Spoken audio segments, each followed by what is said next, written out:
جس طرح ڈھال آپ کر دیتے ہیں جنگ میں برستے ہوئے تیروں کے سامنے، تو وہ تیر ڈھال سے ٹکرا کے گر جاتے ہیں اور آپ کو نقصان نہیں پہنچتا، تو روزہ بھی آتش دوزخ سے ڈھال ہے، جہنم کی آگ سے بچانے والا ہے۔ روزے دار کو اللہ کی خاص رحمت نصیب ہوتی ہیں۔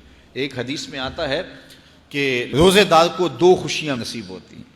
ایک خوشی اسے تب ملتی ہے جب وہ روزہ کھولتا ہے، جب سارے دن کی بھوک اور پیاس کاٹنے کے بعد شام کے لمحے ہوتے ہیں اور پھر روزہ منزل تک پہنچتا ہے، تو کس مسرت اور خوشی اور سرشاری کے عالم میں روزہ دار ہوتا ہے کہ شکر ہے کہ اتنی لمبی اور اتنی سخت گرمی کے ماحول کی شدت کے باوجود اللہ تعالیٰ نے مجھے روب منزل کیا۔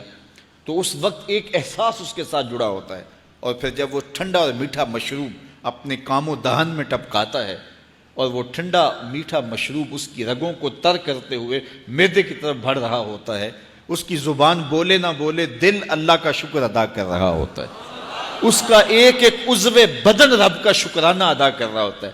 وہ ٹھنڈا اور میٹھا مشروب رگوں کو تر کرتا ہوا آگے بڑھتا چلا جاتا ہے، لیکن شکرانے کا وہ پیکر بن جاتا ہے۔ وہ ایک مسرت، ایک خوشی کا عالم ہوتا ہے کہ روزہ بھی نب گیا، سارے دن کی تکلیف بھی کٹ گئی، اور اللہ نے مجھے افطار کے لمحوں تک پہنچایا۔ فرمایا روزے دار کو ایک خوشی تب ملتی ہے جب وہ روزہ کھولتا ہے، وَفَرْحَةٌ عِنْدَ لِقَاءِ رَبِّهِ، اور دوسری خوشی روزہ دار کو تب ملے گی جب روزے کے صلے میں اللہ اپنا دیدار عطا فرمائے۔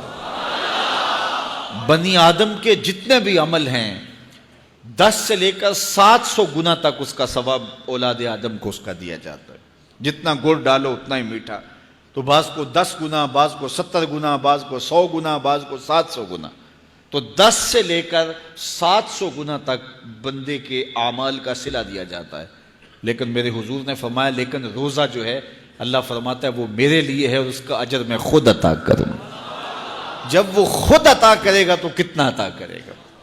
سخی اتنا بڑا ہو تو پھر کیا عطا کرے گا؟ بلکہ بعض نے اس کو عجزی بہی کی بجائے عجزہ پڑھا ہے بصیغہ مجہول، کہ روزہ میرے لیے ہے اور اس کی جزا میں خود ہوں۔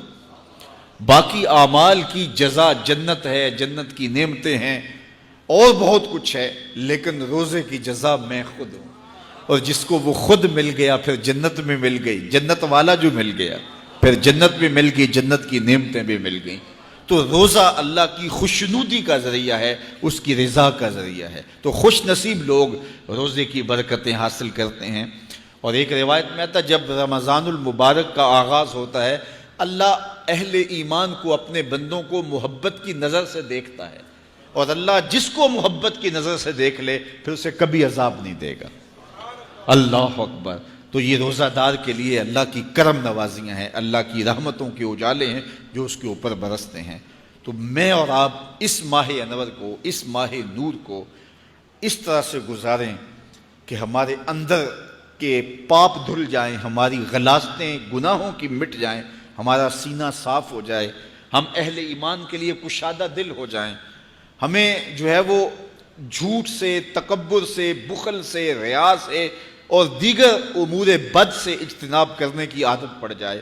روزہ جو سکھانا چاہتا ہے ہم وہ اس سے سیکھ لیں، اور روزے کی برکات ضبط نفس کی صورت میں ہمیں نصیب ہو جائیں، تو ہم روزے کے بعد بھی، ماہ صیام کے گزرنے کے بعد بھی ایک نئی زندگی لے کر، ایک تازگی لے کر، ایک نور و روشنی لے کر کے جو ہے وہ معاشرے کے، اسلامی معاشرت کے ایک اہم فرد کی صورت کے اندر جو ہے وہ سامنے آئیں۔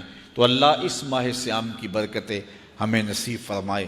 ہر سال مہینہ آتا ہے، گزر جاتا ہے، ہم پورا مہینہ بھوک کاٹتے ہیں اور پھر وہاں کے وہاں ہی کھڑے رہتے ہیں، تو پھر ہمیں سوچنا چاہیے، لیکن اگر تبدیلی آتی ہے تو پھر شکریہ ادا کرنا چاہیے۔ آج کی اس تاریخ میں ہم عزم کر کے اٹھیں کہ ہمارا یہ ماہ صیام ہماری زندگی میں ایک سنگ میل ثابت ہوگا، اور ہم ایک نئے باغپن کے ساتھ، نئے عزم کے ساتھ یہ مہینہ گزاریں گے اور ضبط نفس سیکھیں گے اس مہینے سے۔